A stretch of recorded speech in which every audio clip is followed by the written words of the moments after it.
மதுபானம் குடிப்பதற்காக தம்பியை இருசக்கர வாகனத்தில் அழைத்து சென்ற அண்ணன் நடுவழியில் பைக்கை நிறுத்தி தம்பியின் கழுத்தை அறுத்த கொடூரம்.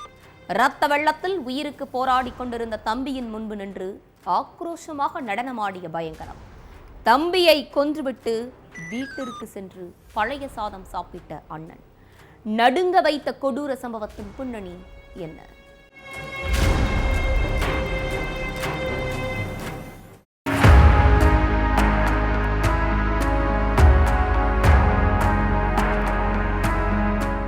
செங்கல்பட்டு செய்யூர் பக்கத்துல உள்ள அம்மனூருங்கிற கிராமத்துல உள்ள எல்லாருமே வழக்கம் போல அவங்கவங்க வேலைக்கு கிளம்பிட்டு இருந்தாங்க.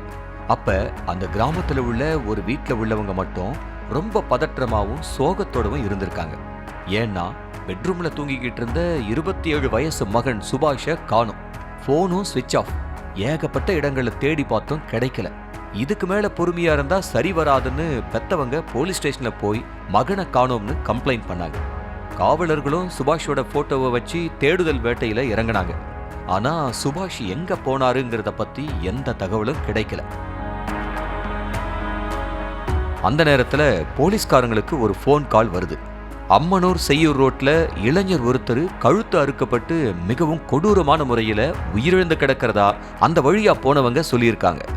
உடனே போலீஸ்காரங்க ஸ்பாட்டுக்கு போய் பார்த்தப்ப அந்த இளைஞரோட கழுத்து பகுதியில சரமாரியா வெட்டப்பட்டும் அவர் போட்டிருந்த வெள்ளை கலர் சட்டை முழுக்க ரத்தத்தால நினைஞ்சபடியே ரொம்பவே கோரமா இருந்துச்சு. அது மட்டும் இல்லாம சடலமா கிடந்தது காணாம போன இளைஞர் சுபாஷ் தாங்கிறது போட்டோவை வச்சு போலீஸ் உறுதி பண்ணியிருக்காங்க.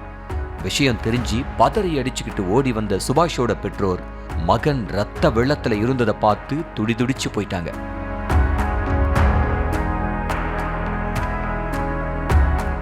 அடுத்து சடலத்தை போஸ்ட்மார்ட்டத்துக்கு அனுப்பி வச்ச போலீஸ் விசாரணையில இறங்கினாங்க.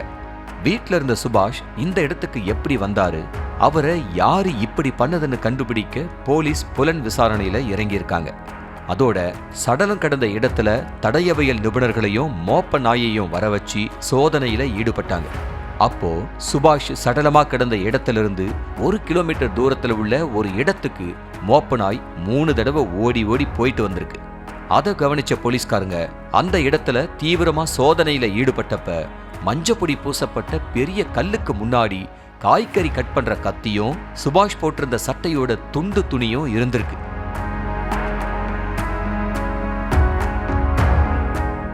அதை கைப்பற்றின காவலர்கள் இந்த கொலைகேஸ்ல ஏதாவது க்ளூ கிடைக்கும்னு அந்த ஏரியாவில் இருக்கிற சிசிடிவி கேமராக்களை செக் பண்ணாங்க. அதுல சுபாஷ இன்னொரு இளைஞர் அழைச்சிட்டு வந்து ஆள் நடமாட்டு இல்லாத இடத்துல வச்சு கழுத்து அறுத்து போட்டதும் ரத்த வெள்ளத்துல துடிச்சுக்கிட்டு இருந்த சுபாஷ் முன்னாடி நின்னு கையில கத்தியோட டான்ஸ் ஆடின காட்சிகளும் பதிவாகி இருந்துச்சு. அதை பார்த்ததும் ஷாக் ஆன போலீஸ் சுபாஷ் கழுத்தை அறுத்து போட்டுட்டு எதுக்காக இப்படி டான்ஸ் ஆடுறான், இந்த இளைஞர் யாரு என்ன ஏதுன்னு விசாரிச்சிருக்காங்க. அதுக்கப்புறம் இந்த சிசிடிவி கேமரா பதிவை சுபாஷோட பெற்றோர்கிட்ட காட்டி இந்த இளைஞரை உங்களுக்கு தெரியுமான்னு கேட்டிருக்காங்க. அதுக்கு இவன் என் பங்காளியோட பையன் சுரேந்தர், என் மகனுக்கு அண்ணன் முறை வேணும்னு சொல்லியிருக்காங்க. அதுக்கப்புறம் அவங்க சொன்னதை வச்சு சுரேந்தரை பிடிச்சு விசாரிச்சிருக்காங்க போலீஸ். அதுலதான் சுபாஷ கொலை செஞ்சது வேற யாரும் இல்ல, அண்ணன் முறையான சுரேந்தர் தாங்கிறது உறுதியாச்சு. எல்லாம் பண்ணிட்டு வீட்டுல தூங்கிக்கிட்டு இருந்த சுரேந்தரை பிடிச்சு விசாரிக்க வேண்டிய விதத்துல விசாரிச்சப்பதான் பல அதிர்ச்சியான விஷயங்கள்லாம் வெளியே வந்திருக்கு. சுபாஷோட அப்பா தர்மனும் சுரேந்தரோட அப்பா அண்ணாமலையும் பங்காளிகள். இவங்க 2 பேரும் அம்மனூர் கிராமத்துல தான் வசிச்சுக்கிட்டு வர்றாங்க.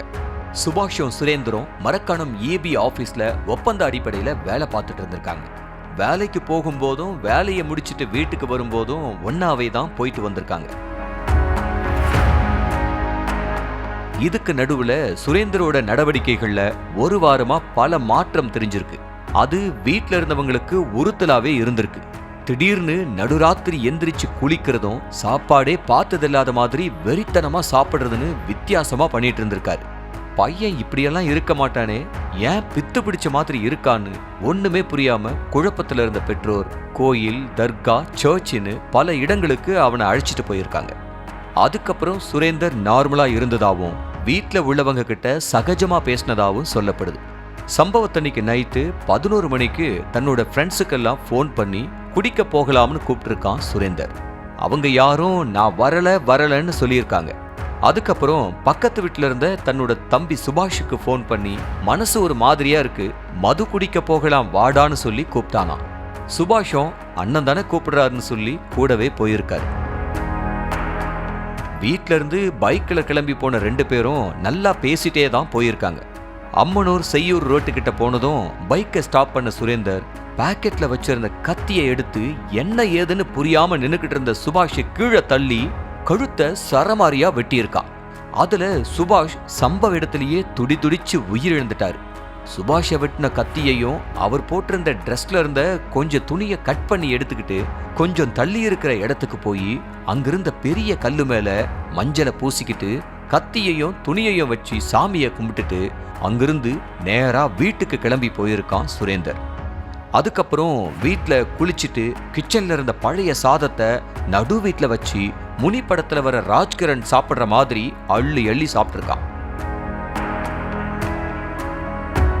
சுரேந்தர் கிட்ட எதுக்காக சுபாஷை கொலை பண்ணுன்னு போலீஸ் விசாரிச்சப்ப, என் உடம்புல காளியம்மன் இறங்கி நரபலி கேட்டுச்சுனோ, அதனால தான் என் தம்பியை கொன்னேன்னு சொல்லியிருக்கா.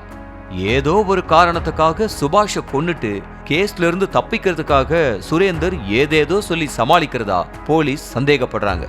சுரேந்தருக்கு மனநல பிரச்சனை ஏதாவது இருக்கா, இல்ல போலீஸை கன்ஃபியூஸ் பண்றதுக்காக நாடகம் ஆடுறாரான்னு காவல்துறையினர் தொடர்ந்து விசாரணை பண்ணிக்கிட்டு இருக்காங்க.